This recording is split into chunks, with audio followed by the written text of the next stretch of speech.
ایک لبنان کا ڈاکٹر ہے، کہتا میرے باپ کسان ہے، اس نے بڑی محنت کر کے مجھے آسٹریلیا بھیجا، میں ڈاکٹر بنا، MBBS ڈاکٹر۔ جب واپس آیا تنخواہ اچھی تھی، پڑھا لکھا تھا، لیکن کہتا ہے زندگی کے کچھ ایسے مسائل آئے کہ ان مسائل کی وجہ سے میں خودکشی کرنے چلا گیا۔ میں نے زہر لیا، پائزن لیا، گھر آیا، زہر کو کھانا چاہا، لیکن دروازے پہ دستک ہوئی۔ جب دروازہ کھولا تو میرے بچپن کا دوست گھر میں داخل ہوا۔ وہ جیسے گھر میں آیا اس نے میز پہ زہر کو دیکھا، اے دوست یہ کیا کر رہے ہو؟ کہ زندگی کے مسائل نے تنگ کر دیا، پریشانیوں اور آلام نے حیرت میں ڈال دیا، بس یہی راستہ تھا کہ میں زہر کھا کے خود کو ختم کر دوں۔ لیکن وہ پڑھا لکھا زیادہ نہیں تھا، لیکن اس میں روحانیت کی طاقت بہت زیادہ تھی، اسپریچول پاور بہت تھا۔ آج بچوں کو A-لیول پڑھائیے، O-لیول پڑھائیے، لیکن اس کے ساتھ ساتھ ان کے روح کو بھی بلند کیجیے۔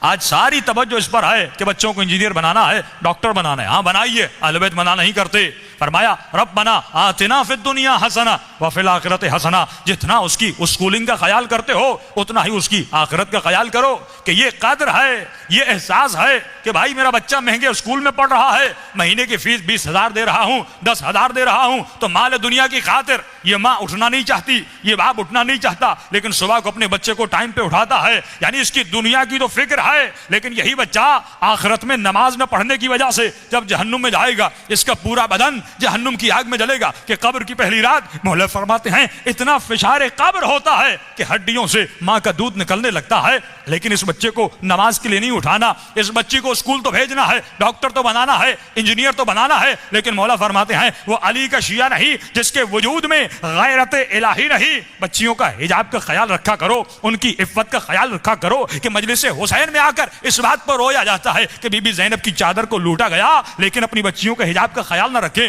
اپنے بچوں کی غیرت کا خیال نہ رکھیں۔ فرمایا یہ کب ہوگا؟ جب تمہارے ضمیر بیدار ہو جائیں گے، جب تمہارے دلوں میں ایمان داخل ہو جائے گا۔ اب اس ڈاکٹر کو سمجھانے لگا روحانی طریقے سے، موٹیویشن کی، یہ اپنی خودکشی سے منصرف ہو گیا۔ ایک مرتبہ صبح ہوئی، گھر گیا، اپنے باپ کو یہ ڈاکٹر کہتا ہے کہ بابا آپ نے تو مجھے کچھ پڑھایا ہی نہیں، آپ نے تو مجھے کچھ سکھایا ہی نہیں۔ تو باپ غصے میں آ کر کہتا ہے اے احسان فراموش، میں نے اتنے پیسے خرچ کیے، اتنا بڑا ڈاکٹر بنا، آج اتنے پیسے کما رہا ہے، اس کی بجائے کہ میرا شکریہ ادا کرتا، آج یہ کہتے ہو کہ میں نے تجھے پڑھایا نہیں، میں نے تجھے سکھایا نہیں۔ کہ بابا آپ نے جتنا کچھ مجھے پڑھایا تھا، اگر کل رات میں زہر کھا لیتا میرا جنازہ آپ کے سامنے ہوتا۔ کہاں گیا پڑھنا، کہاں گیا لکھنا، کہاں گئی جابس؟ لیکن کہتا ہے اے کاش وہ میرا دوست آپ سے ملتا اور میں آپ سے ملا تھا، وہ زیادہ پڑھا لکھا نہیں تھا، اتنا بڑا ڈاکٹر انجینئر نہیں تھا، لیکن اللہ نے اس کے اندر روحانیت کی طاقت رکھی تھی۔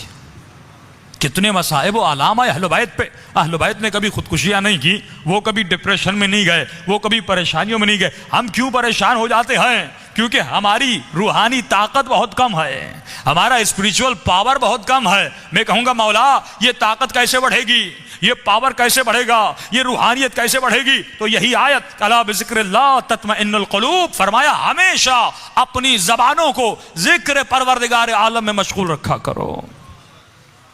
آج یہ زبان ذکر خدا میں مشغول نہیں۔ دیکھیے اذکار کا بہت فائدہ ہے، ذکر خدا انسان کو یاد خدا میں رکھتا ہے۔ آج مسئلہ یہ نہیں کہ کسی کو یہ نہیں پتا کہ نماز واجب ہے کہ نہیں، روزہ رکھنا واجب ہے کہ نہیں، اور ہم ممبر سے صدیوں سے یہ چیختے رہیں کہ روزہ رکھو، نماز پڑھو۔ مسئلہ یہ ہے کہ نوجوان کو یہی نہیں پتا کہ میں روزے کے قریب کیوں نہیں جا رہا، میں نماز کے قریب کیوں نہیں جا پا رہا، کیونکہ اسے حقیقت نماز کا نہیں پتا، حقیقت روزے کا نہیں پتا۔ علماء بڑا اچھا جملہ فرماتے، فرمایا اگر کوئی انسان عبادت کے قریب نہیں ہے، اس کی وجہ یہ ہے کہ اس کی توحید کمزور ہے۔